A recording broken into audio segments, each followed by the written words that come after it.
나아가기를 간절히 소망합니다. 정말 찬양의 가사의 고백처럼 우리의 죄를 씻으실 분은 오직 예수 그리스도밖에 없음을 고백하며 우리가 정말 주님 앞에 엎드려 주님만을 경배하길 소망합니다. 이 시간 내 생각 다 내려놓고 내 뜻 다 내려놓고 이 시간 오직 주님의 말씀에 귀 기울이며 주님만을 높이며 주님만을 경배하며 나아갈 수 있는 이 시간 되기를 간절히 소망하나오니 함께하여 주시옵소서. 사랑하는 예수님의 이름으로 기도합니다. 아멘. 함께 나의 죄를 씻기는 찬송가 252장 같이 찬양하겠습니다.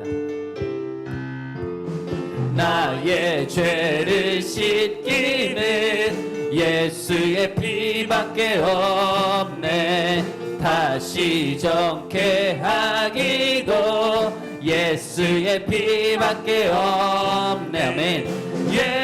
예수의 흘린 피 날 이게 하오니 귀하고 귀하다. 예수의 피밖에 없네.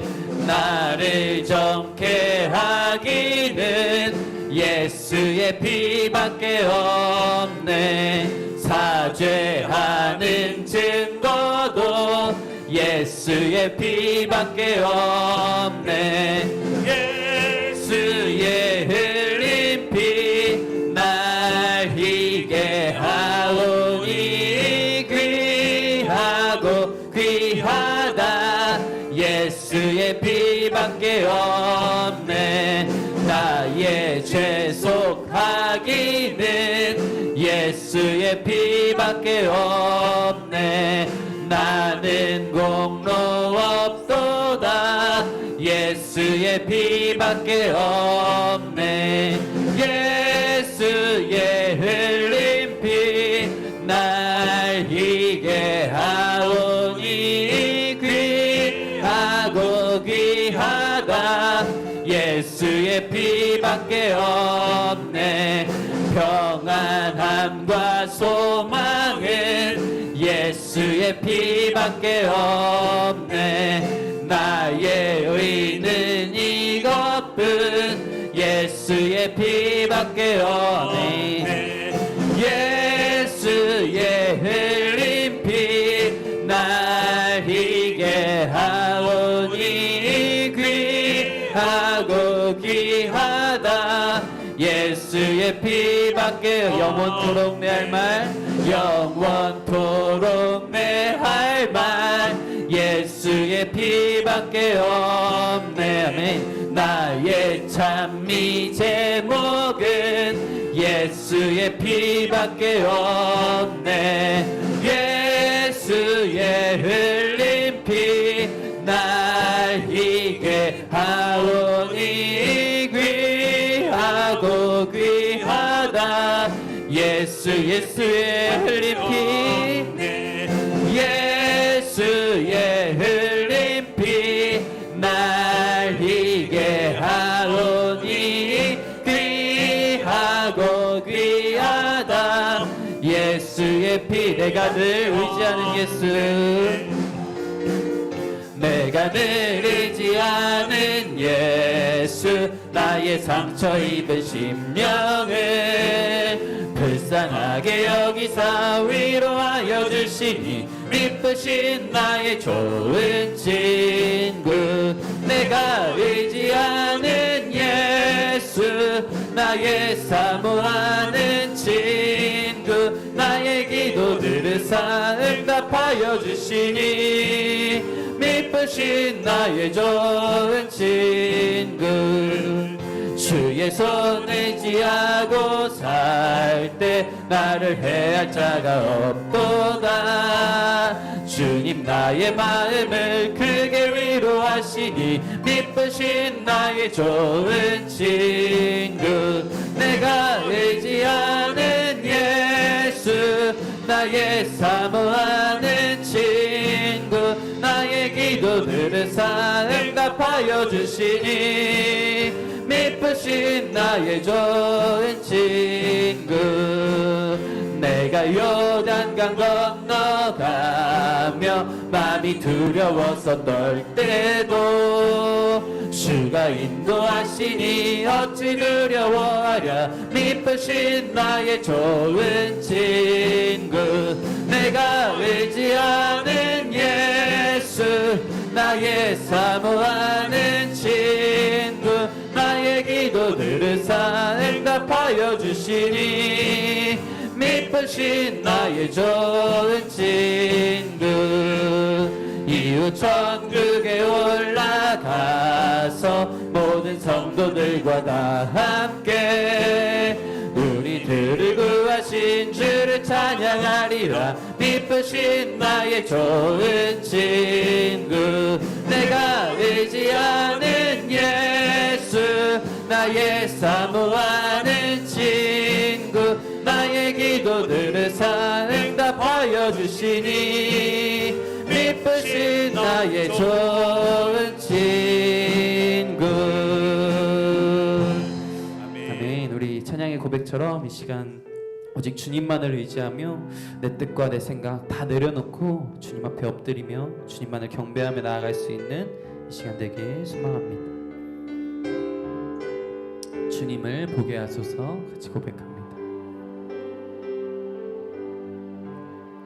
나의 주님께 찬양 드리며 그 크신 사랑 주 임재 감사해. 어둠 속에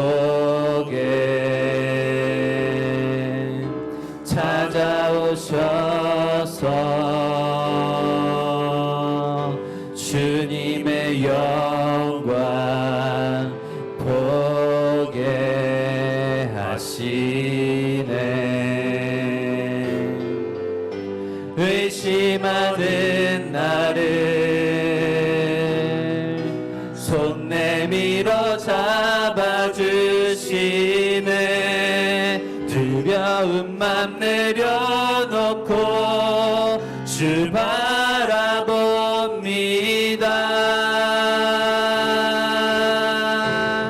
주님을 보게 하소서. 나를 붙드소서. 내 뜻과 내 생각 내려놓고 주님 앞에 나 엎드려 주의 음성 기다리니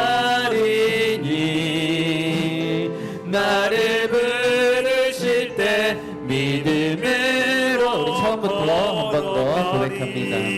나의 주님께 찬양 드리며 나의 주님께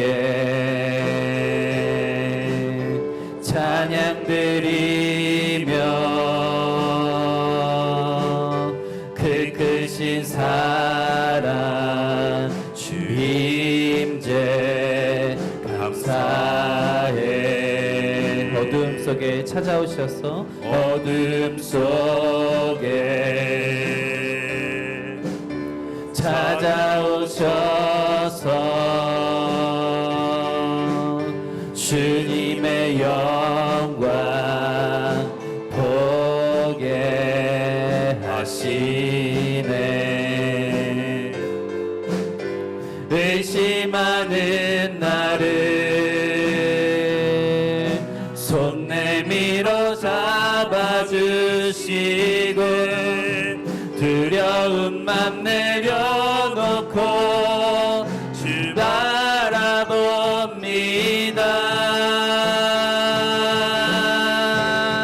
주님을 보게 하소서.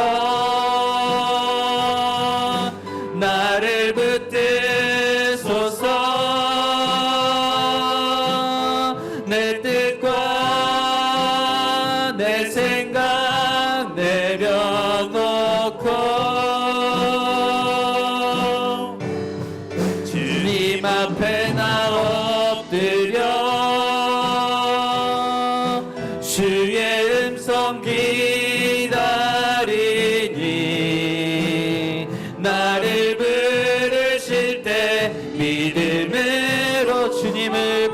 하소서. 주님을 보게 하소서. 나를 붙드소서. 내 뜻과 내 생각 내려놓고 주님 앞에 나 엎드려 주의 음성 기다리니 나를 부르실 때 믿음으로 걸어가리. 우리 시간 함께 기도하며 나아가길 소망합니다. 우리 찬양의 고백처럼 이 시간 우리가 생각하고 있는 것, 이 시간 예배를 집중하지 못하게 하는 것, 내 뜻과 내 생각 그런 것 있다면 정말 다 내려놓고 이 시간 오직 주님 앞에 엎드리며 주님만을 경배하며 주님만을 예배하며 나아갈 수 있는 우리가 되게 하여 주시옵소서. 이 시간 주님의 크신 사랑과 그 임재를 바라보며 우리가 이 시간 주님의 함께 하심을, 주님의 말씀하심을 듣고 느낄 수 있는 이 시간 되게 하여 주시옵소서. 그런 마음 우리 다 같이 주여 한번 부르짖고 기도하며 나아갑니다. 주여,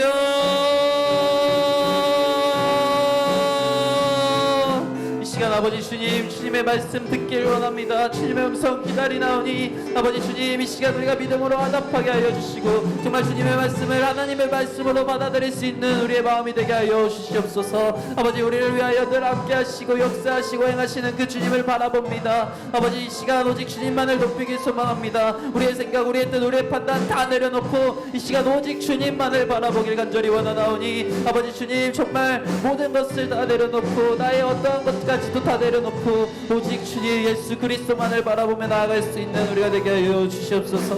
아버지 주님 말씀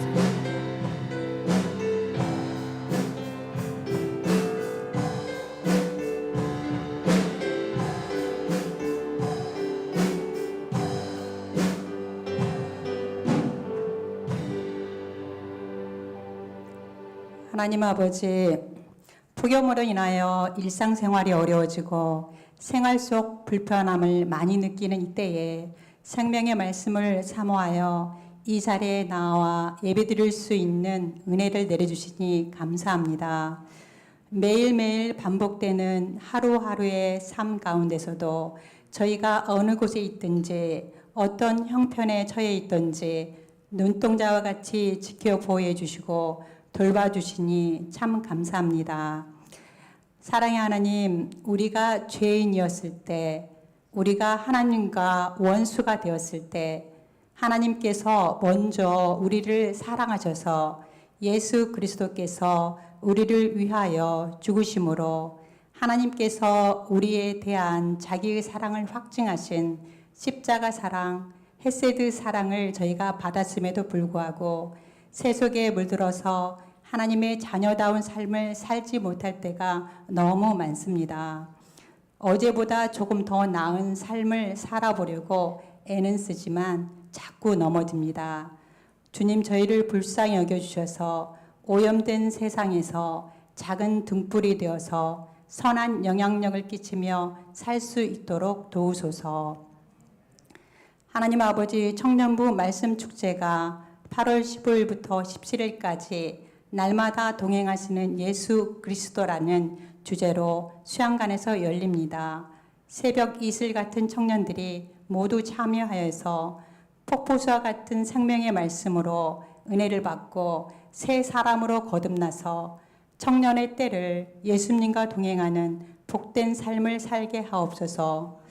오고 가는 길 안전과 날씨를 주관하셔서 순조롭게 말씀 축제가 이루어지기를 간절히 기도드립니다. 하나님, 22년 동안 많은 수고로 사역해 오신 이영수 목사님을 기억하여 주시옵소서. 기나긴 세월 동안 사역하시면서 때론 기쁠 때도 있고 때론 말로 형용할 수 없는 아픔으로 잠 못 이루는 밤도 있으셨을 것입니다. 모든 것을 잘 아시는 주님께서 위로해 주시고 남은 인생의 여정 가운데 건강과 평안을 주셔서 주님께서 주신 사명 잘 감당할 수 있도록 항상 동행하여 주시옵소서. 하나님 아버지, 담임 목사님 청빙 절차가 주님의 은혜 가운데 순조롭게 잘 진행되게 하시니 감사드립니다. 온 성도들에게 영안을 열어주셔서 잘 분별하여 하나님 뜻에 합당한 목사님을 모실 수 있도록 도와주시옵소서. 또한 온 성도들이 하나가 되어 한 마음으로 교회를 든든하게 세워갈 수 있도록 영육의 강건함을 허락하여 주소서. 하나님, 지금 이 시간 전재공 목사님 말씀을 전하십니다. 성령과 지혜가 충만하여 말씀을 잘 선포할 수 있도록 은혜 내려주시고 저희는 그 말씀 붙잡고 한 주간도 승리하며 살아갈 수 있도록 도와주시옵소서. 이 모든 말씀 예수 그리스도의 이름으로 기도드렸습니다.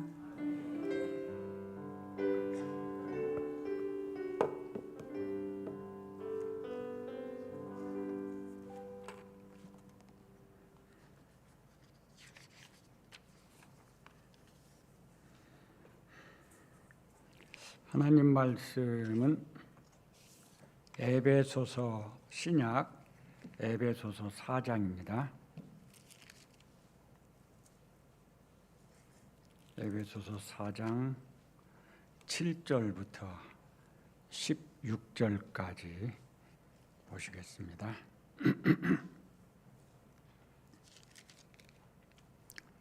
제가 봉독하겠습니다. 우리 각 사람에게 그리스도의 선물의 분량대로 은혜를 주셨나니 그러므로 이르기를 그가 위로 올라가실 때에 사로잡혔던 자들을 사로잡으시고 사람들에게 선물을 주셨다 하였도다. 올라가셨다 하였은즉 땅 아래 낮은 곳으로 내리셨던 것이 아니면 무엇이냐. 내리셨던 그가 곧 모든 하늘 위에 오르신 자니 이는 만물을 충만하게 하려 하심이라. 그가 어떤 사람은 사도로, 어떤 사람은 선지자로, 어떤 사람은 복음 전하는 자로, 어떤 사람은 목사와 교사로 삼으셨으니 이는 성도를 온전하게 하여 봉사의 일을 하게 하며 그리스도의 몸을 세우려 하심이라. 우리가 다 하나님의 아들을 믿는 것과 아는 일에 하나가 되어 온전한 사람을 이루어 그리스도의 장성한 분량이 충만한 데까지 이르리니 이는 우리가 이제부터 어린아이가 되지 아니하여 사람의 속임수와 간사한 유혹에 빠져 온갖 교훈의 풍조에 빌려 요동하지 않게 하려 함이라. 오직 사랑 안에서 참된 것을 하여 범사에 그에게까지 자랄지라. 그는 머리니 곧 그리스도라. 그에게서 온 몸이 각 바디를 통하여 도움을 받음으로 연결되고 결합되어 각 지체의 분량대로 역사하여 그 몸을 자라게 하며 사랑 안에서 스스로 세우느니라. 아멘.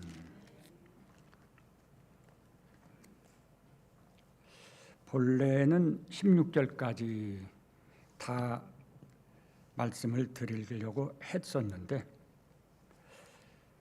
말씀을 준비하다 보니까 이 12절까지 하고 13절부터는 한 번 더 다음 기회에 이렇게 말씀을 드리는 게 좋겠다 생각이 들어서요. 오늘은 12절까지의 말씀을 상고하도록 하겠습니다. 제목이 지난주하고 똑같아요. 새로운 공동체. 이게 교회를 말하는 거잖아요. 이게 제목을 교회의 방향과 목표 이러면 좋을 것 같은데 굳이 새로운 공동체라고 제가 이름을 붙이는 것은 우리가 조금 의식하면 좋겠다. 우리가 본래 이 세상이라고 하는 공동체 속에서 살잖아요. 그런데 이제 예수님을 믿어서 예수 안에서 새로운 공동체가 됐어요. 이 새로운 공동체가 됐다는 것은 세상이라고 하는 공동체하고는 너무 다른 거예요. 세상 속에 있지만 세상과는 너무 다른 공동체. 그래서 일부러 이 새로운이라는 단어를 제가 의식할 수 있도록 이렇게 제목을 붙이는 것입니다. 우리는요, 새로운 공동체다. 목표를 아는 것이 굉장히 중요하죠. 목표를 모르거나 목표가 없다면 하루 종일 무엇인가 하고 1년, 10년 열심히 살았어도 나중에 가서 삶을 후회하거나 헛되다 이렇게 말할 수밖에 없게 됩니다.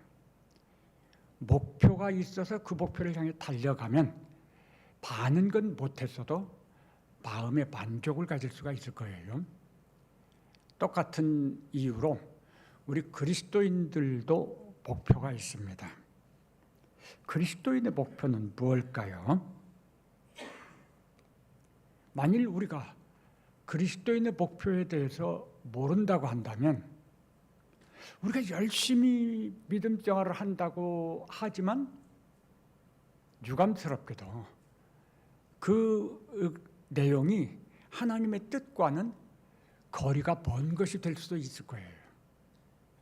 그래서 우리들도 그리스도인의 목표가 뭐냐 하는 것에 대해서 반드시 알아야 되죠. 중요하다는 거죠. 그런 그리스도의 목표와 관련해서 이 에베소서가 가르쳐 주는 것입니다. 그리고 에베소서 4장이 특별히 그 부분에서 우리에게 분명하게 가르쳐 주고 있다. 말하자면 에베소서가 6장인데 이 에베소서 4장은 산봉우리 같은 내용이다 라고 생각이 들어요. 그러다 보니까 좀 말씀드릴 것이 많아지는 것이죠. 하나님께서 우리 1장에서는 우리 성도들, 우리 교회를 우리라고 하는 단어로 표현을 했습니다.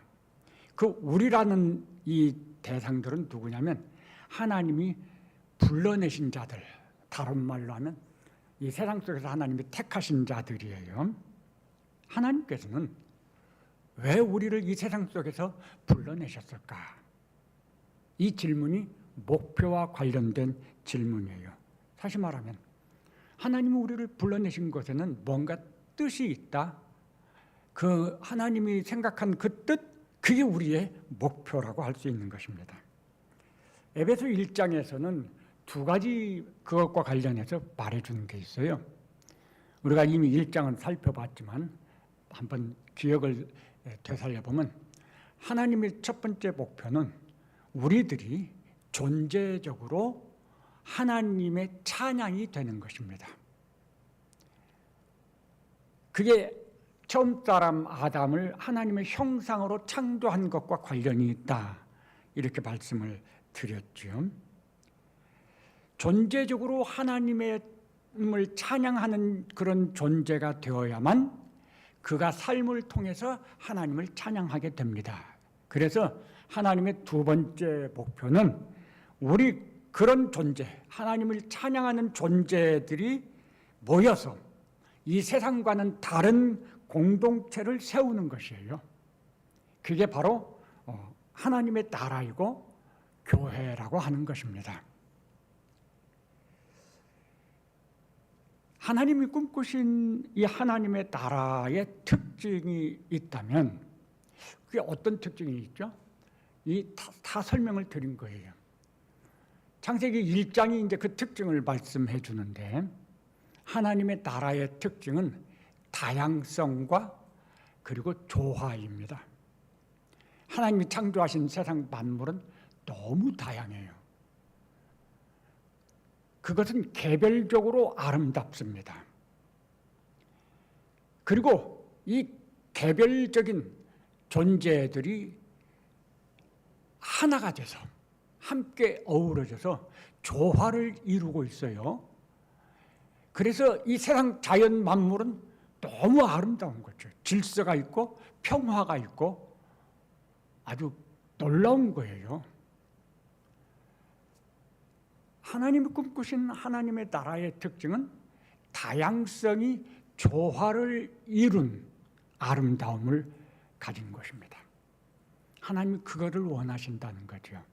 그래서 이 세상에서 우리 믿는 성도들을 이렇게 불러내셨을 때 하나님이 우리를 획일화하지 않으세요. 기계처럼 만들지 않는다는 거죠. 우리가 가진 개성 그대로 놔둬요. 다시 말하면 오늘 이 세상의 새로운 공동체에 속한 우리가 됐지만 우리는요, 다양하다는 거죠. 성품이 다양하고 습성이 다양하고 배경이 다양하고 취향도 다양하고 정말 하나에서 열까지 다 다양해요. 사람이 많으면 많을수록 그 다양성이라고 하는 게 더 복잡해지는 거예요. 얼마나 많은 다양성이 있는지 몰라요. 처음 하나님이 세상을 창조하셨을 때는 이 다양성이 조화를 이루었거든요. 하나님이 그렇게 만드셔서 창세기 1장은 보시기에 아름다웠다라 그랬잖아요. 그리고 전체적으로 보시면서 심히 아름다웠다. 너무 조화를 이루는 너무 아름다운 곳이었어요. 하나님 꿈꾸시는 게 그런 거예요.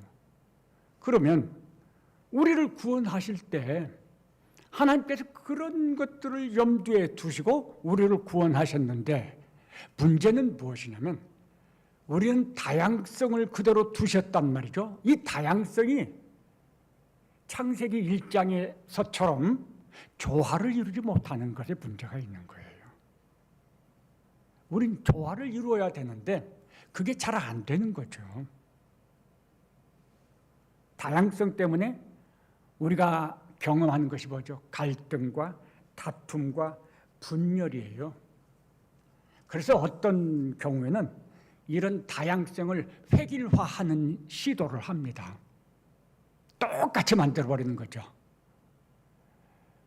근데 사실 그건 저는 반대해요. 그건 성경적인 게 아니라고 봐요. 우리의 다양성을 그대로 인정하고 존중하는 가운데서 조화를 이루게 하는 것이 하나님이 정말 원하시는 거거든요. 이상하지만 개인적으로는 믿음이 좋아요. 매우 분명해요. 그런데 모아놓으면 유감스럽게 오합지졸이 되는 거죠. 모래알 같은 모습이 되는 거죠.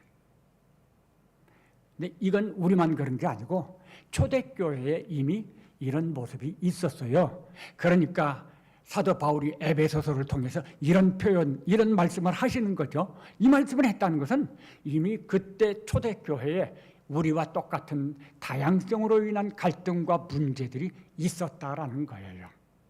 그래서 그런 문제들을 해결하기 위해서 그래서 하나님의 뜻을 이루기 위해서 이렇게 에베소서가 기록됐고 오늘 이 4장이 있는 거예요. 우리가 어떻게 하면 세상과 똑같은 모습, 다양성 때문에 싸우고 다투고 갈등하고 분열하는 이 세상, 그런 모습이 아니라 창세기 1장에 하나님이 꿈꾸셨던 그 아름다운 모습, 그게 진짜 하나님 나라의 원형이거든요. 성경에는 하나님 나라가 2번 나와요. 창세기 1장에 원형으로 하나님 나라, 여기는 다양성이 조화를 이루는 아름다움이 있는 것. 그 다음에 요한계시록 21장 22장에 완성된 하나님의 나라가 또 설명이 돼요. 여기는요, 이 부름받은 죄인들이 믿음의 삶의 경주를 마치고 들어가는 완성된 하나님의 나라. 창세기 1장과 계시록의 21, 22장은 하나님의 나라라고 하는, 완성된 나라라고 하는 관점에서는 같지만 내용적으로는 차이가 있어요. 창세기 1장은 죄가 없어요. 원형이에요. 계시록은 죄 가운데서 부름받은 성도들이 죄와의 싸움에서 이기고 믿음을 지켜서 끝끝내 그 믿음이 성장해서 조화를 이루어서 들어가는 나라입니다. 그럼 오늘 현실의 교회는 뭐죠? 우리는 이 계시록 21장, 22장에서 있는 그 완성된 하나님의 나라를 향해서 지금 달려가고 있는 믿음의 경주를 하는 그런 공동체인 것입니다. 그렇기 때문에 우리는 이 세상에서 자칫 잘못하면 세상 닮아가기 쉽죠. 이 다양성 때문에. 그러나 우리는 이걸 물리치고 이기고 반드시 하나님이 우리를 불러내신 그 하나님의 목표, 뜻을 이루어야 되는 거예요. 그게 우리에게 주어진 첫 번째 가는 사명이에요. 목표. 그것을 위해서 에베소 4장에서 하나님께서 우리가 모르니까 우리가 예수님을 믿기 이전에 우리의 삶은 옛사람의 삶이라고 그래요. 이제 요 다음 구절들에서 나오는 것인데 그때의 삶은 허물과 죄로 죽었던 때의 삶이고 그때 배웠던 것은 세상적인 것들이거든요. 이 하나님의 나라에서의 그 조화를 이루는 그런 건 우리가 배우질 못했어요. 그래서 우리가 비록 하나님의 은혜로 이렇게 새로운 공동체를 이루었지만 배우지 못한 걸 어떻게 잘할 수 있나요? 잘 못해요.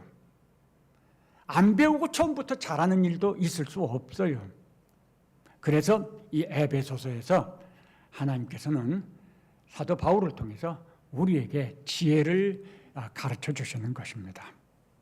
그 첫 번째 지혜가 지난주에 말씀드린 것처럼 하나 되게 하신 것을 힘써라 라고 하신 것, 즉 방향을 올바르게 기억해야 돼요. 이거 하나만 항상 기억하고 있어도 우리가 훨씬 좋은 모습을 보여줄 수가 있습니다. 갈등이나 문제는요 있을 수밖에 없어요. 우리가 하나님 갈등이 없고 문제가 없게 해주세요. 이건 조금 적절한 기도는 아닌 것 같아요. 왜냐하면 다양성을 허락하셨다는 것 자체가 문제는 있을 수밖에 없다는 거예요. 동쪽과 서쪽에 있는 사람이 만나서 모든 배경과 습관과 취향과 방법과 다 다른데 어떻게 하나가 될 수 있나요? 쉽게. 그러니까 처음에는 서로 부딪히죠. 내 생각 부딪힐 수밖에 없어요. 내 방법 내가 오라 이렇게 부딪히는 거예요. 그래서 문제는 언제든지 있어요. 그래서 문제가 있는 것이 문제가 아닌 거예요. 문제가 있는 건 자연스럽고 당연한 거예요.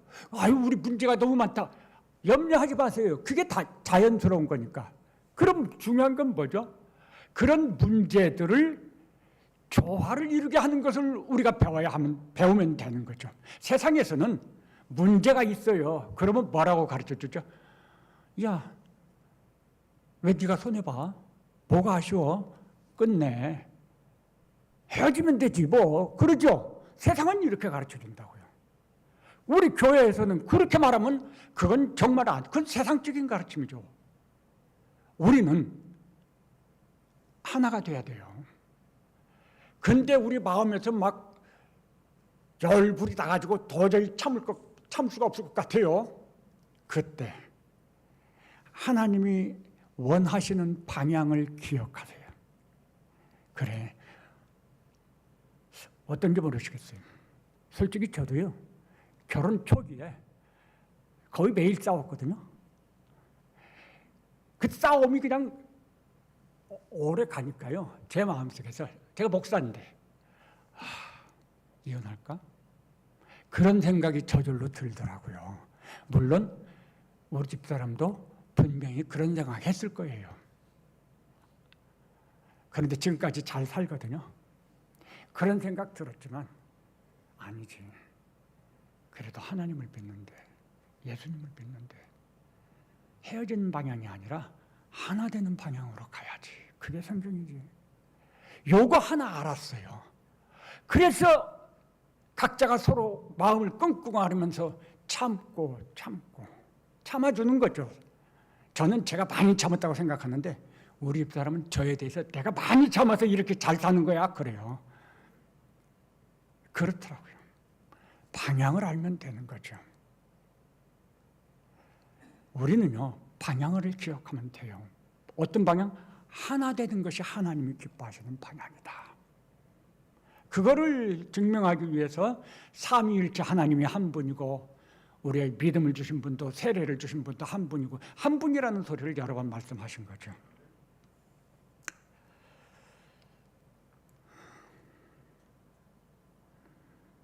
이때 여기 이제 구체적으로 지난주에도 잠깐 생각했지만 지금도 다시 한번 설명하면 그 하나가 되는 것을 방해하는 그런 행위가 있죠. 합당하지 않은 행위라고 하고 하나가 되는 것을 더 견고하게 하는 행위가 있어요. 합당하게 하는 행위입니다. 예, 그걸 이제 크게 두 군데서 찾아볼 수 있어요. 갈라디아서 5장 19절부터 24절 육신의 소욕과 성령의 열매, 성령의 소욕. 그 다음에 야고보서 3장 13절부터 18절 세상적 지혜와 위로부터 난 지혜. 이렇게 지혜가 두 가지가 있어요. 그런데 거기서 위로부터 난 지혜는요, 성령의 열매하고 공통되는 부분이 많이 있어요. 그래서 우리가 합당하지 않은 행위는 세상적 지혜를 따르는 것, 육신의 소욕을 따르는 것, 이것은 하나 되게 하는 것을 해치는 거예요. 성령의 소욕을 따르고 위로부터 난 지혜를 따르는 것은 하나 되게 하는 것을 더 지키게 만드는 거예요. 우리가 그래서 이렇게 우리의 말과 행동을 취할 때 우리 마음속에 여러 가지로 누가 충고도 해주고 또 우리 마음속에 떠오르는 생각들이 있거든요. 그렇게 누가 들려주는 소리, 우리 돕는다고 또 우리 마음속에서 떠오르는 생각, 그런 것들이 있을 때 이게 육신의 소욕이냐 성령의 소욕이냐, 이게 세상적 지혜냐 위로부터 난 지혜냐, 요걸 성경 말씀을 가지고 분간해야 돼요. 분별하고 만일 그것이 육신의 소욕이나 세상에서부터 온 지혜로 연결되면은 단호하게 거절하세요.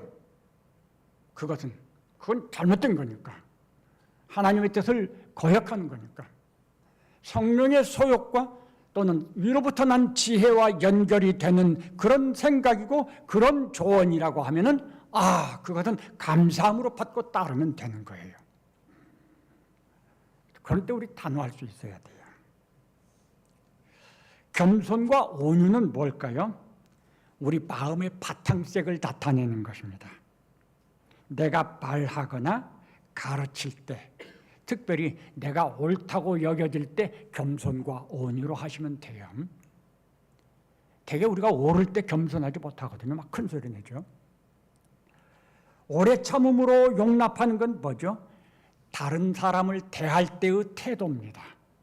그럴 땐 오래 참음으로 용납하는, 예수님 말씀대로 하면 70번씩 7번이라도 나는 하나님 앞에서 10,000달란트 탕감받은 자지. 저 친구는 100데나리온 나에게 빚진 건데 10,000달란트 탕감받은 내가 100데나리온 그것 용납 못하면 안 되지. 이렇게 오래 참고 용납하는 건 다른 사람에 대한 태도예요. 평안에 매는 줄은 우리의 관계가 조화를 이루는 그러한 것을 나타낸 거죠. 우리의 관계가 이렇게 성령의 소욕을 따르면요, 평안이 유지돼요. 평안에 매는 줄로 하나가 되는 것이죠. 자, 그런데요, 전쟁에서 이기는 방법은요, 공격하는 적을 성을 수성하면서 막아내기만 해서 이길 수 있는 게 아니에요. 강감찬이라는 드라마를 혹시 보셨나요? 안 보셨어요? 그럼 그거 얘기 못 하겠네요. 저 드라마 잘 안 보는데 그 마지막 강감찬이 장수가 돼가지고 나가서 그 여진을 무찌르는 거란인가요? 거란을 무찌르는 장면은 보았어요. 근데 그때 어떤 작전을 쓰냐? 그동안에는 수성하는 방식으로 거란의 침략에 대처했었습니다.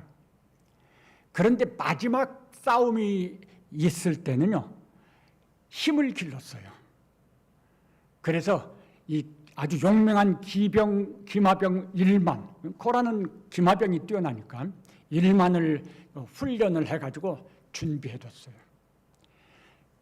그리고 훈련된 군사들을 상대방보다 더 많이 준비했어요. 그래서 그 어떤 평야에선가 준비하고 있어서 오는 그 적들을 맞이해서 막 몰아온 걸 포위했죠.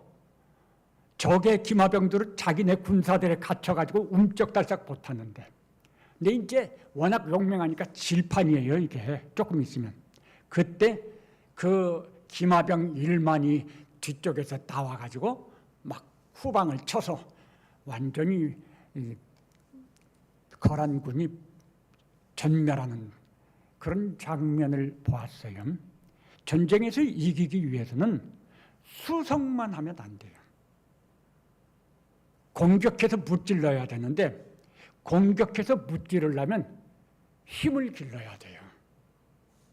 그래야지 이기죠. 힘써 지키라고 하는 이 말씀은 정말 좋은 말씀인데, 이것은 소극적인 방법이에요. 수성하는 방법이라는 거죠. 이 방법만 가지고는 지칠 수가 있어요. 그래도 믿음이 좋은 분들은 견디겠지만, 믿음이 좀 연약한 분들은 흔들리고 미혹받을 수가 있거든요. 넘어질 수 있고. 그래서 여기 이 7절부터 우리 하나님께서는 공격해서 이길 수 있는 그런 방식을 지금 가르쳐 주는 거예요. 그게 뭐냐? 힘을 기르는 거죠. 힘을. 우리 공동체가 힘을 길러야 된다라고 하는 거예요. 그걸 힘을 기르는 그것을 위해서 우리 하나님께서 우리 모두에게 은사를 주셨다라고 말씀을 하셨습니다. 우리 모두에게 은사를 주셨다고 하는 거, 이게 혹시 믿으십니까? 안 믿는 분도 있는지 모르겠어요. 우리 공동체 안에 속한 모든 개인들에게는 우리 주님께서 다 은사를 주셨어요. 7절이 이렇게 표현됐죠. 우리 각 사람에게 그리스도 선물의 분량대로 은혜를 주셨나니 은사를 주셨다는 표현이에요. 우리 각 사람에게, 어느 한 사람 빠뜨리지 않았습니다. 아니, 주님이 누구신데 빠뜨리겠습니까? 절대 빠뜨릴 수가 없죠. 주님은 다 주셨어요. 그것도 어떻게 주셨어요? 분량대로. 우리에게 얼마나 주셔야 되고 어떤 걸 주셔야 될지 정하시는 건 하나님이 했어요. 왜냐하면 하나님이 우리를 가장 잘 아시거든요. 하나님이 알아서 주시는 거죠. 이걸 이제 잘못해서 막 우리가 기도해서 어떤 은사를 사모해가지고 막 주세요. 그렇게 할 수 있다고 여기는 경우들이 있는 것 같아요. 근데 저는 그렇지 않습니다. 이 은사에 대한 건 로마서 12장과 고린도전서 12장, 그리고 여기에서 3번 나오는데, 특별히 고린도전서 12장에 좀 더 자세하게 나와요. 아마 앞으로 우리 설교 시간에 듣게 될 거예요. 조금 말씀을 드리자면, 은사는 주님께서 주님의 뜻대로, 거기서는 고린도전서에서는 성령께서 성령님의 뜻대로 우리한테 주시는 거예요. 우리가 달라고 해서 주는 거 아니에요. 우리가 막 사모해서 흔든다고 해서 주시는 거 아니에요. 그러니까 좀 비판하는 소리지만, 무슨 방언 학교가 있어서 방언을 배운다? 은사는 배워서 하는 게 아니에요. 성령께서 우리 안에서, 은사라는 말 자체의 의미가 성령께서 우리 안에서 역사하신다는 뜻이에요. 자기를 나타내신다, 그런 의미예요. 그러니까 성령이 우리 안에서 뭔가 필요가 있으면 우리 안에서 역사하셔서 나타내시는 게 있어요. 그때 그 나타내시는 걸 은사라고 말한다는 거예요. 그런데 그건 전적으로 성령께서 하시는 일이지 나하고 상관이 있는 게 아니에요. 기본적으로 은사는 성령께서 주시는 것입니다. 분량대로 주시는 거예요. 어떤 걸 주셔야지 가장 내가 잘할 수 있고 좋을지 아시는 거죠. 예를 들어서 설명하면요, 쇼윈도를 지나가다 보면 너무 예쁜 옷이 있어요. 그래서 마음에 들어가지고 들어가서 그 옷을 입어봐요. 이상하게 그 옷 입었더니 안 예뻐 보이더라고요. 그렇죠? 그런데 지나가다가 허름한 가게에 딱 보니까 옷이 눈에 하나 띄는 게 있어요. 가격 차이도 엄청 나는데. 그런데 그거 내가 입었어요. 그때 그거 입으니까 딱 맞아요. 마치 비싼 옷 입은 것 같이 보여요. 그럴 때 있죠. 뭐가 나에게 가장 좋은 것이냐? 쉽게 말하면 이 세상 사람들은 의사가 되는 것 너무 좋아하는 것 같아요. 그래서 지방에 뭐 의사 한다니까 그쪽으로 또 전학들 많이 보내려고 하더라고요. 세상에서는 그렇게 생각을 해요. 근데 그게 아니에요. 정작 본인은요, 자기는 의사하고 싶지 않은 사람들도 많아요. 그래서 의학 학교 다니다가 그만두고 다른 거 하는 사람 수없이 많이 봤잖아요. 그런 거 마찬가지예요. 하나님 우리에게 주시는 은사는요, 하나님의 뜻대로 주시고 내가 입어서 제일 나를 돋보이게 할 수 있는 거, 그걸로 주신다는 거죠. 그러니까 그게 남과 다르다고 해서 나쁜 거 아니에요. 또 객관적으로 의사 아니라고 해서 나쁜 거 아닌 거예요. 은사는 계급이 아닌 거예요. 우리 똑같아요. 성경대로 하면 은사라고 하는 건 이 지체의 역할을 말하는 거죠. 우리 성도들은 그리스도의 몸의 지체다. 근데 지체가 수없이 많은 지체들이 있잖아요. 몸에는 이 수없이 많은 지체들 중에 하나가 되는 거죠. 그 지체들은 제각각 역할이 달라요. 그런데 그 지체들은 역할이 다른데 다른 지체가 대신할 수 없어요. 오른손의 일을 왼손의 일이 대신하는가요? 그럴 수 없잖아요. 오른손의 일은 오른손이 하는 거예요. 이게 가치예요. 하나님께서 우리에게 은사를 주실 때는 이렇게 우리들 각자를 가장 귀한 가치 있는 존재로 여기시고 가장 적절한 것으로 분량대로 주신다라고 하는 것입니다. 그러면 우리가 공동체로 이렇게 함께 모여서 생활을 할 때 우리는 어떤 마음을 가져야죠? 난 은사 없어. 난 안 할래. 그러면 그것은 성경적인 것이 아닙니다. 그런 마음 가진 건 믿음의 마음이 아니에요. 그래요? 네, 그럼 하겠습니다. 라고 말씀을 하셔야 되는 거죠. 근데 난 뭐 어떤 은사를 가졌는지 모르겠어요. 그럴 수 있죠? 그렇습니까?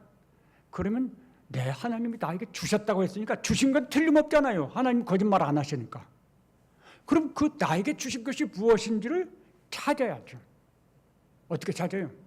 기도로 깨닫게 해달라고 기도하고, 그리고 또 말씀을 배우고 공부하면서 은사를 찾아야죠. 그런데 말씀드린 것처럼 이 세상에 누가 처음부터 기술이 뛰어난 사람이 있나요? 은사는 역할, 기술과 같은 것인데 처음부터 누구도 다 잘 못해요. 그러니까 난 못해, 잘 못해. 그러니까 나는 빠질래. 그러지 마시고 실수할 수 있어요. 실패할 수 있고. 그러나 꾸준히 하면, 그리고 열심히 하면 익숙하게 됩니다. 은사는 익숙하게 만드는 거예요. 그게 개발하는 거고요. 그래서 자꾸 하면 그 은사를 사용하는데 익숙하게 쓰고, 그래서 그걸 가지고 몸을 세우는 일에 참여하게 되는 거죠. 우리는 그런 면에서 적극적이 돼야 돼요. 어느 한 사람, 나는 이제 좀 쉴래, 빠질래. 나이도 그러니까 우리 갈래페 회원들, 난 이제 나이 들고 그래서 못해, 안 해, 빠질래. 그러지 마세요. 그래, 이 나이에 나도 아직 하나님께서 할 일이 있지. 할 일이 있으니까 아직 데려가지 않고 이렇게 여기 살게 하시는 거거든요.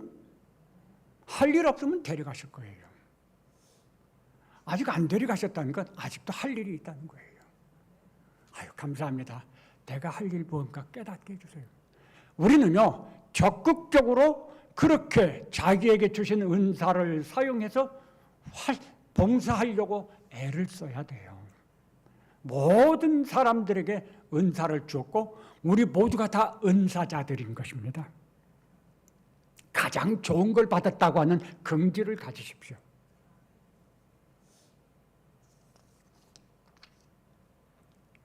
그런데 우리 중 어떤 사람에게는 가르치는 은사를 주었다라고 설명을 합니다.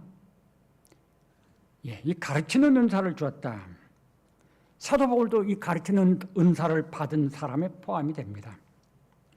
이게 은사와 여기 성경에는 여러 가지 표현이 있죠. 사도, 선지자, 복음 전하는 자, 목사와 교사 이런 호칭들이 있습니다. 이런 호칭들은 그저 오늘 우리가 알기 쉬운 말로 하면 영적 리더다 이렇게 말씀드릴 수가 있습니다. 그런데 은사와 직임은 차이가 있어요. 직임은 은사가 어떤 특별한 직분을 가지게 될 때 그게 직임이 되는 거예요. 임무니까.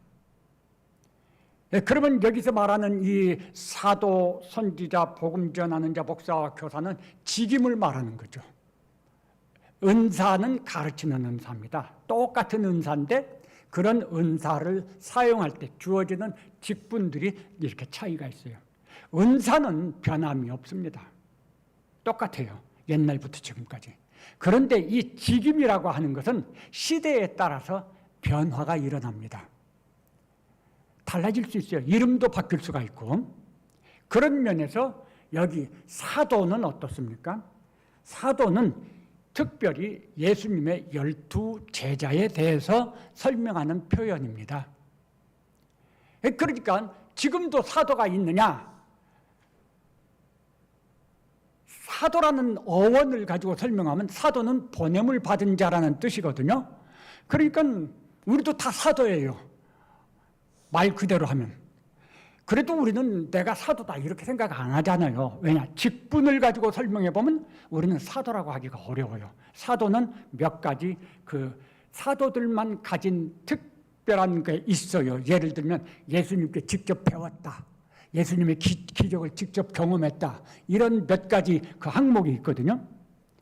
근데 우리가 예수님께 직접 배운 거 아니잖아요.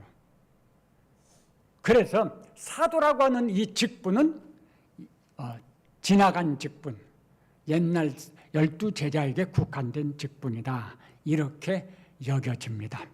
오늘날 어떤 분들이 신사도라고 해서 자기를 사도로 동급으로 이렇게 주장을 하기도 합니다. 근데 그것은 과하다. 저는 그렇게 생각을 해요. 그러니까 그런 말을 들었을 때 하고 우러러 볼 필요는 없습니다. 똑같아요. 은사자는요, 똑같은 거예요. 자, 그 다음에 선지자는 그러면 뭘까요? 요한계시록 11장에 보면 마지막 때의 성도들은 모두 다 선지자라고 했어요. 증인이고. 그러니까 그런 면에서 이 마지막 때에 우리에게 선지자적 역할들이 있어요. 선지자적 역할은 뭐죠? 이 어두운 세상에서 빛을 비추는 거죠. 우리의 삶을 통해서 하나님 나라를 보여주고 선포하는 그런 일을 하는 것이 선지자적 역할이에요. 증인이라고 했으니까. 그런데 여기에서 말하는 이 고유한 호칭으로서의 선지자는 구약시대의 선지자를 주로 말하는 거죠. 이때는요, 구약시대는 이렇게 확정된 성경이 없었던 때입니다. 그러니까 하나님께서 모든 사람들에게 하나님의 말씀을 전하고 가르쳐야 되는데 그 목적을 위해서 하나님이 특별히 세운 일꾼들이 있어요. 그들을 선지자라 이렇게 말을 했습니다. 오늘날에도 그런 종류의 선지자가 있을 수 있어요. 그럴지라도 오늘날의 차이는 뭐죠? 확정된 성경이 주어져 있거든요. 그래서 오늘날에는 더 이상 그런 종류의 선지자가 절대적으로 필요한 게 아니에요. 그래서 목사와 교사가 있는 거예요. 이 확실한 성경을 설명하고 가르쳐주고 깨닫게 해줄 은사자가 필요한 거니까요. 그런데 예를 들면 우리 선교사님들이 저 오지에 들어가서 선지자처럼 이렇게 사역을 한다. 그럴 때는 선지자적 그런 사역이 필요하고 하나님께서 또 그렇게 쓰시기도 해요.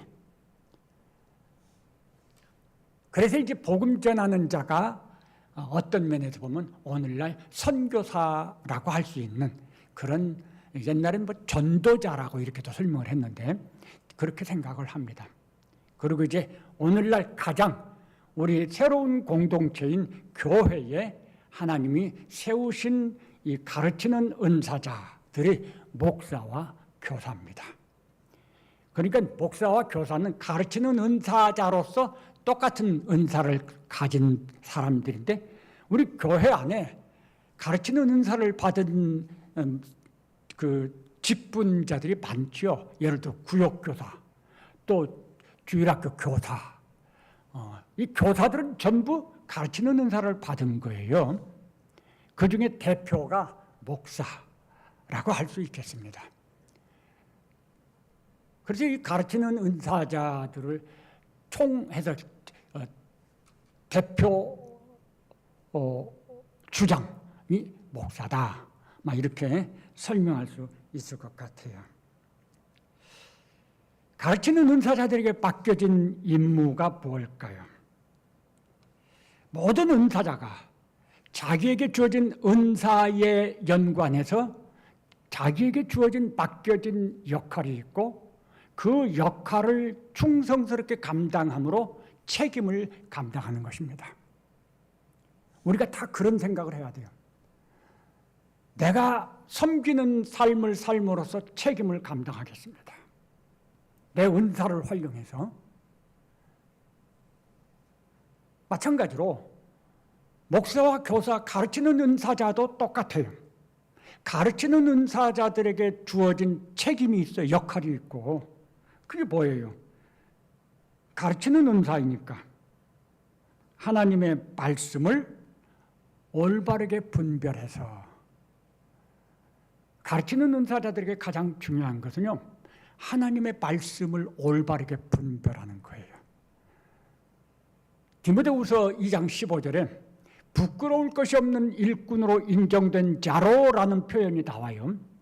부끄러울 것이 없는 일꾼이라는 말은 죄 없는, 죄 안 짓는 이런 의미도 되겠습니다만은, 진짜로 그 의미는 가르치는 은사자는 무엇보다도 다른 건 못해도 하나님의 말씀에 관해서만큼은 정통해야 돼요. 그래야지 이 말씀을 우리들에게 올바르게 전해줘서 우리가 그 말씀을 듣고 배우고 하나님의 뜻을 깨닫고 따라가죠. 그런데 그걸 잘 못해버리면 배가 산으로 가잖아요. 그러면 안 되니까. 가르치는 은사자에게 가장 중요한 것은 하나님의 말씀을 올바르게 분별하고 이 말씀에 정통한 자여야 되는 거죠. 그 점에서 책임이 있어요. 그래서 여기 보면은 가르치는 은사자와 연관된 임무가 설명이 나와 있어요. 12절에 보면 이는 성도를 온전하게 하여 봉사의 일을 하게 하며, 요건 이제 표현을 바꾸면 봉사의 일을 할 수 있도록 성도를 온전하게 세운다는 말입니다. 우리가 믿음이 어린아이면은 봉사 못해요. 봉사를 하려고 할 때 봉사해 그러면 그게 무거운 짐이 돼요. 그래서 믿음이 어릴 때는 시키기 어렵죠. 그럼 먼저 해야 될 일이 뭐죠? 믿음이 자라게 해줘야 돼요. 믿음이 자라게 해줘야지 믿음이 어른이 되면 봉사하게 되는 거죠. 예. 그래서 누가 그 일을 하느냐? 가르치는 은사를 받은 사람이 그 일을 하는 거예요. 그래서 봉사의 일을 하도록 성도를 온전하게 한다. 온전하게 한다 이 말이 그저 쉬운 말로 하면 어른이 되게 한다는 거예요. 믿음에서 어른이 되게 하는 거예요. 건강한 어른이 되는 거죠. 어른도 여러 종류가 있잖아요. 사고가 건강하지 않은 사람도 있어요. 예, 그러면 일 못해요. 이 사고가 건강해야죠. 몸도 건강해야죠. 예, 그래야지 일을 하죠. 그런 모든 면에서 건강하게 되는 건강한 어른이 되게 하는 거, 그게 온전하게 되는 거예요. 그것을 위해서 가르치는 은사자들이 봉사를 하는 거예요. 우리들도 또 몸을, 우리가 조심해야 될 것은 우리 성도들은 목사님을 섬기고 목사님은 성도들을 섬긴다, 이렇게 생각하면 안 돼요. 그건 잘못된 생각이에요. 지체가 오른손이 왼손을 섬깁니까? 그건 있을 수 없잖아요. 오른손이 오른손의 일을 책임을 다하는 것은 몸을 섬기는 거예요. 발이 발의 일을 책임져서 하는 것도 몸을 섬기는 거예요. 몸을 위해서 하는 거예요. 모든 지체들, 우리들은 우리가 하는 봉사는 모두 다 그리스도를 영화롭게 하고 그리스도의 몸을 세우기 위해서 하는 거지, 누가 누구를 위해서 이런 것은 아니에요. 그러니까 자꾸 상대방 바라보면서 속상해하지 마세요. 아유, 우리가 몸을, 하나님 우리에게 주신 은사를 사용해서 몸을 위해서 섬겼으면 그것으로 된 거예요. 그거로 충분한 거예요. 근데 뭐 자꾸 딴 생각을 해가지고 계산하고 그러지 마세요. 내가 할 일 했습니다, 이렇게 말하는 것이 그게 올바른 태도인 거예요. 손은 네, 내가 손의 일 했습니다. 맡은 자에게 구할 것은 충성이라. 발은 내가 발의 일을 했습니다. 감사합니다. 그 일을 한 것을 감사드려야죠. 할 수 있는 걸 감사드리고. 그러면 다 잘한 거예요. 오른손이 왼손, 너 왜 그렇게 해? 이렇게 하면 안 되는 거죠. 자, 우리가 이제 하나 여기서 조금 생각을 해야 되겠는데, 이 가르치는 은사자와 다른 은사자들의 관계가 어떠해야 되느냐 하는 거예요. 우리가 헷갈리는 것이 이 부분이 있다고 봐요. 자, 우리 모두 몸의 지체예요. 가르치는 은사자들은 지체가 아닙니까? 똑같이 지체예요. 그렇죠? 근데 가르치는 은사자들은 입에 해당되는 거죠. 지체니까. 우리는 손일 수도 있고 발일 수도 있고 눈일 수도 있고 그래요. 가르치는 은사는 입에 해당이 돼요. 똑같이 지체라는 거예요. 그런 면에서 이 은사라고 하는 건 계급이 아니다. 수직적인 관계가 아니라는 거예요. 수평적 관계입니다. 목사님도 이 수직적인 관계를 좋아하는 분들이 또 있어요. 그래서 어떤 분들은 목사님을 하나님으로 알더라고요. 그게 심각해지니까 목사님은 화장실도 안 가는 줄 알았다고 그런 소리 하시더라고요.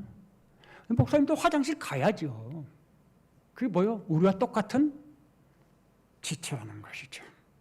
하나님께서 몸을 섬기도록 허락하신 은사자인 거예요. 그럼 우리가 똑같으니까 막 먹냐? 이제 그게 아니에요. 은사와 은사의 관계는 서로 존중하는 관계입니다. 그 이제 고린도전서에서 그것이 강조되어 있어요. 제가 조금만 말씀을 드리면, 너는 오른손이 왼손들어, 야, 너는 오른손 아니니까 쓸데없어. 저 뒤로 찌그러져가 있어. 그러면 안 된다는 거죠. 눈이 발들어, 야, 너는 뭐 시원찮아. 넌 좀 가만히 있어. 그러면 안 돼요. 존중해야 돼요. 왜 그렇죠? 아니, 발이 없으면 눈이 걸어 다닐 거예요? 예? 손이 없으면 입으로 밥을 집어먹을 겁니까?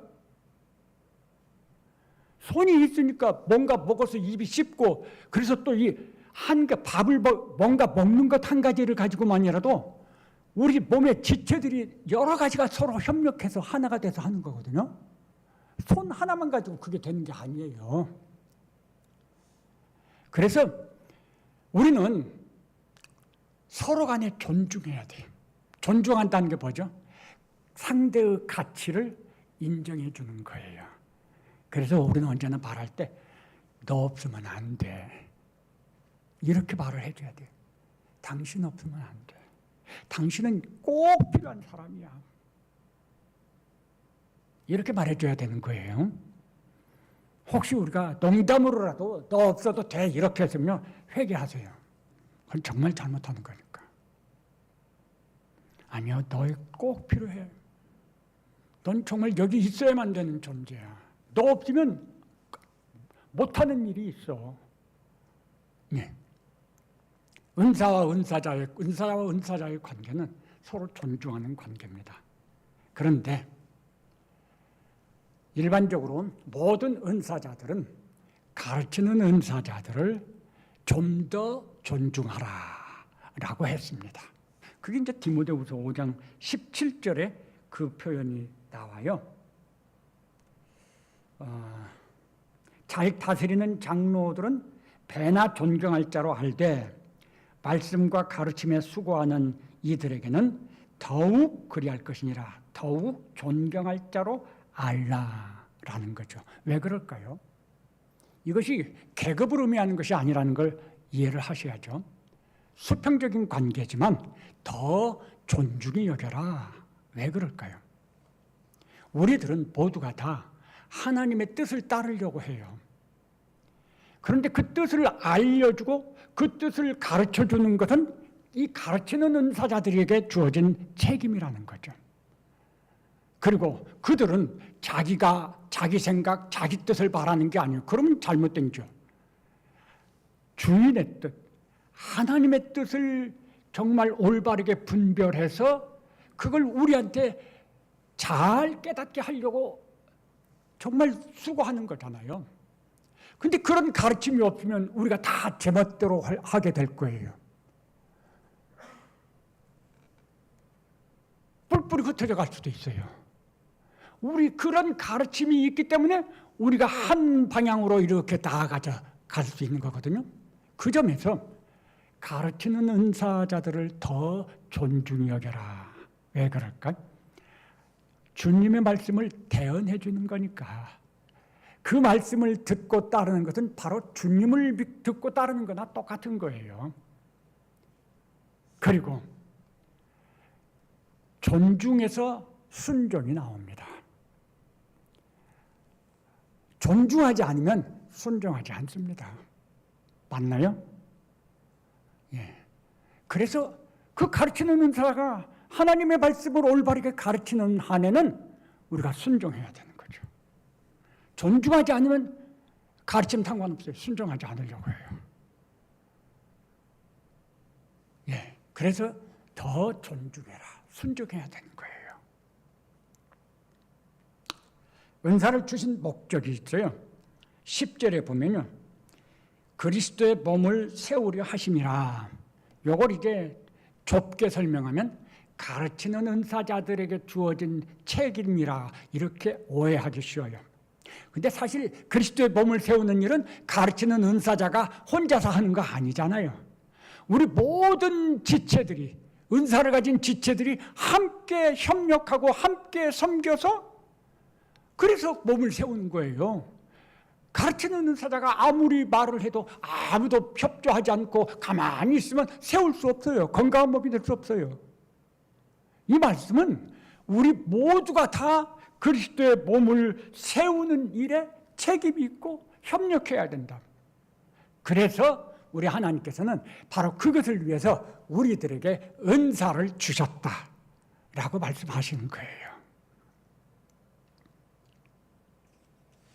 정리하면요. 첫째는 이 새로운 공동체에는요. 두 가지 목표가 제시됐다는 걸 기억하십시오. 첫째는 개인적 성장이 제시되어 있어요. 그 다음 두 번째가 공동체의 성장입니다. 개인적 성장이 없으면 공동체가 성장 못해요. 그래서 여기 성경에 보면 그리스도라 하는 지식과 믿음에서 균형 짓게 하나가 되게 한다는 거죠. 그건 개인이 성장하고 그 성장한 개인들이 모여서 공동체가 되는 거거든요. 성장한 공동체가. 목표는 두 가지예요. 우리 개인들은 항상 나 자신을 성장시키기 위해서 정말 수고해야 돼요. 그리고 우리 공동체가 함께 성장하기 위해서 서로 섬겨야 되고요. 두 번째로 공동체의 방향은 하나 되는 것입니다. 이거 어떤 경우에도 잊지 마세요. 아무리 속상해도 이걸 놓치면 안 돼요. 그래, 차라리 내가 죽더라도 하나 되는 이것을 놓지 말자. 100번, 1000번 양보하더라도 하나 될 수만 있다면 내가 그렇자. 그게 정말 이기는 거예요. 나를 내려놓지 못하면요, 하나 될 수 없어요, 절대로. 주님을 위해서, 하나님의 나라를 위해서 내가 죽겠습니다. 네, 그래서 하나됨을 이루실 수 있기를 바랍니다. 세 번째로, 각 사람에게 은사를 주셨다고 그랬죠. 모든 성도들이 몸의 지체로서 몸의 건강한 성장을 위해서 책임이 있다는 걸 생각하시기 바랍니다. 난 안 해, 난 못해, 난 빠져, 이런 생각하지 마시고요.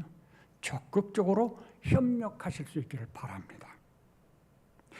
건강한 몸이 된다는 것은 교인들의 숫자가 많아진 걸 의미하는 게 아닙니다. 그렇잖아요. 우리가 건강한 어른이 된 게 어떻게 내 몸이 여러 개가 되는 것을 의미합니까? 그게 아니에요. 어린아이가 어른으로 성장하는 것을 말하는 거죠.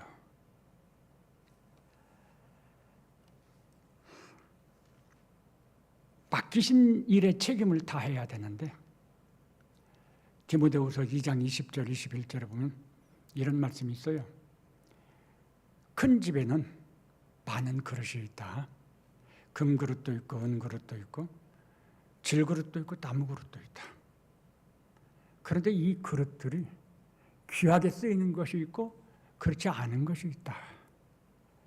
우리가 오해하면 금그릇은 귀하게 쓰는 것이고 질그릇은 귀하게 쓰지 않는 것이라고 생각할 수 있어요. 그래서 우리가 금그릇 되십시다 라고 설명하기도 해요. 틀렸어요. 그건 잘못된 설명이에요. 은사는 하나님께서 하나님의 뜻대로 우리에게 가장 적절하게 주셨잖아요. 그러니까 은사자들이, 모든 은사자들이 다 금그릇 되겠습니다. 그러면 그게 무엇을 의미하죠? 나에게 주시는 은사는 믿지 않아요. 좋아하지 않는다, 그 말입니다. 그래서 나가 손이에요. 근데 손이 기도를 합니다. 하나님, 난 이 손 마음에 안 들어요. 나 눈으로 해주세요. 세상적으로는 손보다 눈이 더 가치 있어 보이죠? 그게 금그릇 되자는 뜻이에요. 성경이 말씀하는 건 그런 게 아니에요. 그럼 귀하게 쓰이는 그릇은 금그릇이 아니고요. 어떤 그릇이냐? 그 구절을 보면은 모든 부류에서 깨끗한 그릇, 자기를 깨끗하게 한 자가 하나님께 귀히 쓰인다 그랬어요. 하나님은 깨끗한 그릇을 쓰십니다. 금그릇이라도 그 속에 더러운 것이 담겨 있으면 하나님 쓰지 않으세요. 공부 많이 하고 세상에 박사라고 해서 쓰시는 게 아니에요. 그 속이 더러우면 하나님 안 쓰세요. 그 속이 깨끗해야 돼요. 하나님 앞에서 정결해야 돼요. 그래야지 하나님이 쓰시려고, 쓰시기 합당하다. 하나님 우리들 각자를 가장 적합한 그릇들로 이 뜻이 있어서 정해놓고 만드신 거예요. 우리 자신을 세상을 닮지 않고 하나님 쓰시기에 합당한 우리 자신의 마음이 깨끗하고 우리의 믿음이 깨끗하고 우리의 삶이 깨끗하고, 그렇게 우리를 준비해 나가면 하나님께서 귀하게 쓰시고 영광을 받으실 것입니다. 그게 우리가 가야 될 방향인 거예요.